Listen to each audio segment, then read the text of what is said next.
Oi pessoal, falando da Parashá, de volta ao nosso estúdio. Enquanto for possível, enquanto as variantes novas deixarem a gente chegar no estúdio, a gente vai tentar fazer as coisas aqui no estúdio para ficar mais organizado. E a gente está na Parashat Miketz. Na verdade, essas são as Parashot que eu sempre considero como as Parashot mais, pode falar, emocionantes da Torá, né? A história mais emocionante que existe da Torá é a história do Yosef. E o que é algo marcante na história do Yosef, que é interessante desde o começo até o final dessa nossa Parashá, a quantidade de sonhos que existem nessas parashiot, né? Na parashá anterior ele começa já sonhando aqueles sonhos megalomaníacos a princípio dele, né? Que o sol e a lua estão se curvando frente a ele, todas as espigas de milho estão se curvando frente a ele, e os irmãos ficam loucos da vida e jogam ele para o Egito, e ele chega no Egito, e aí os Saramashkim, né? O ministro da bebida, o ministro da comida tem um sonho, e ele resolve o sonho dos dois. E ele resolve o sonho da bebida que ele vai viver e o outro que vai morrer. O das bebidas acaba esquecendo do Yosef que estava na prisão. Passam mais 2 anos e agora na nossa Parashá o Paró sonha, mais uma vez, mais um sonho, né? Acho que não tem nenhum lugar, né? Em todo o Tanakh que tem tanto sonho atrás do outro, né? E aí ele sonha que ele está na frente do Yeor, né? Do Nilus, e saem 7 vacas magras, 7 vacas gordas, as magras comem as gordas e continuam magras. E também das espigas também, né? Sheva Shibolim, as Shibolim, as espigas fracas, comem as gordas, comem as grandes, as fartosas, né? E ele se levanta e tem um sonho, ele não sabe como resolver o sonho, ele fala com todo mundo, e aí finalmente o ministro da bebida lá resolve lembrar do Yosef, e trazem o Yosef, né? Yosef vem, resolve o sonho do Paró, explica que vão vir 7 anos de abundância, 7 anos de fome na terra do Egito, em toda a terra, provavelmente, não só no Egito, né? A gente vê que inclusive em Israel também teve essa seca, né, naquele tempo.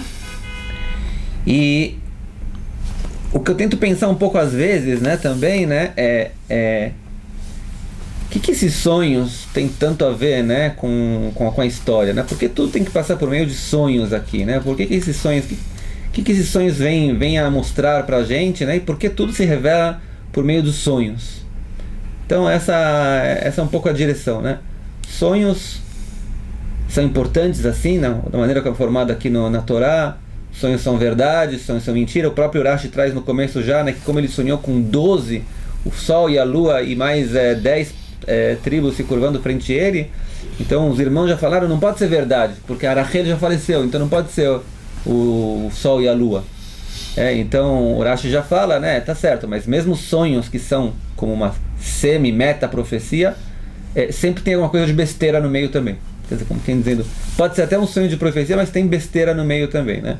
Então, como levar os sonhos a sério? Levar a sério ou não levar a sério? Eu lembro uma vez quando eu estava na Yeshiva, eu tive um sonho assim, um pesadelo, aqueles pesadelos assim pesados assim. Acordei de manhã todo louco da vida assim, fui pro meu rabino, falei, rabino, o que você acha de eu fazer um jejum de sonhos? Existe um jejum, né, que faz para sonhos, como quem pedindo chuva para Kadosh Baruch Hu, etc. Ele falou para mim, qual é o problema? Não, eu tive um pesadelo horrível. Ele falou, os pesadelos são besteira, vai estudar. E acabou, né? Então, você pode dizer, ok, são besteira mesmo, ou talvez ele fez virar besteira, não sei.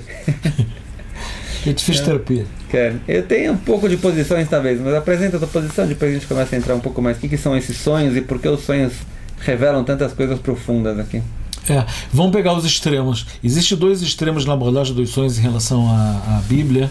Vamos pegar, por exemplo, um dos grandes comentaristas, que é o Sforno, que ele fala que, por exemplo, os sonhos aqui são tudo algo humano, que isso que o Paró, ele tem o sonho dos 7 anos de abundância, 7 anos de fome, ele explica de maneira muito racional o Sforno. Ele fala que os egípcios, a água era baseada em engenharia agrícola que eles faziam, dos canaletes e tudo, e se a coisa estiver bem, e se tudo estiver funcionando, e se tiver colheita, o que vai acontecer depois é que ninguém vai se esforçar, e vai acabar estragando tudo, e depois vai ter 7 anos que o negócio vai estar largado. Assim o Sforno quer dizer. Então vem o Yosef falar para o Paró, olha, você tem que ter um regime de poder muito rígido e os meios de produção estão muito sérios, e aí você vai conseguir conter a fome depois. Quer dizer, o sonho dele foi uma coisa que talvez tinha lógica pela percepção. Pela percepção ou inconsciente. Inconsciente dele. E não foi uma profecia. Isso é um extremo que a gente vê a Torá. Outro extremo é dizer que o sonho é algo totalmente baseado em profecia. Não 100% igual você falou, que o sonho sempre tem coisas assim. Agora, provavelmente, a gente sabe que, por exemplo, o Maimônides, eles pega que tem 10, existe 10 níveis de profecia, o nível mais baixo é o sonho, quer dizer, e o Rav Kook também diz que o sonho não é nem uma coisa totalmente humana e também não é uma coisa totalmente divina, é um encontro da coisa, e eu quero falar justamente desse encontro, que como é que pode ser um encontro que a gente sabe que todo mundo acredita nisso, a gente sente isso, que o nosso âmago, nossa coisa mais interna é a nossa Neshama. E a nossa Neshama é Helek Meloka Mimal, é parte de Deus, a nossa. E quando a gente fala de retorno, de Tchuvá, a gente está falando primeiro retorno a nós mesmos, retorno a essa nossa voz interna. E até o Rav Kook escreve em Molatarai, ele escreve nos livros dele como é que a pessoa como é que ela teve um sonho, em vez de ela ficar fazendo meditação, ela fala com 3 amigos. E quando conta o que está acontecendo, conta o que teve, e aí ele consegue separar o que é realmente da coisa interna dele, ou não é um medo que ele tem, uma fobia, uma coisa que ele viu durante o dia, né? Que 99% do que a gente vê é isso, na verdade. Que até o Talmud fala que o que ele viu de noite é um reflexo de uma coisa que ele passou durante o dia. Agora, exatamente isso, se realmente o sonho está ligado à nossa alma, é uma coisa interna, isso tem muito a ver com a Torá, porque a Torá, na verdade, toda, e principalmente o livro, o Bereshit, a gente pode ver ela, que é o relacionamento de Deus com o homem. Desde o início, a história do relacionamento de Deus com o homem. Desde o Adam Arishon, né, até a Israel. E o relacionamento, a gente pode pensar que tem o homem e tem Deus tudo separado. Né? Mas não são 2 entidades totalmente desconectadas. Dentro da nossa alma, da nossa Neshama mais interna, ela tem contato com Deus. É uma mamshak, é uma interface. A gente tem uma interface interna com Deus. O ponto de conexão com Deus não é tentar sair para fora e sim entrar para dentro. Sim, e talvez o sonho é parte desse relacionamento. Se o sonho é parte desse relacionamento, ele está ligado à nossa alma, ou então o nosso subconsciente mais interno e tal, então isso é parte do nosso relacionamento com Deus. E independente de que grau a gente vai querer caracterizar que o sonho é profecia, 5% de profecia, 50% de profecia, 80% de profecia, mas a gente vê que por essa conexão, isso é parte do nosso relacionamento com Deus. Mas isso explica, né, o que a gente sabe, como está escrito, já quando a Miriam fez aquele erro, né, de criticar o Moshe Rabbeinu, né, Kadosh Baruch Hu, ele se revela para Miriam e para Aaron e fala que o Moshe não é como todos os profetas, Bachalom Adaberbo, né?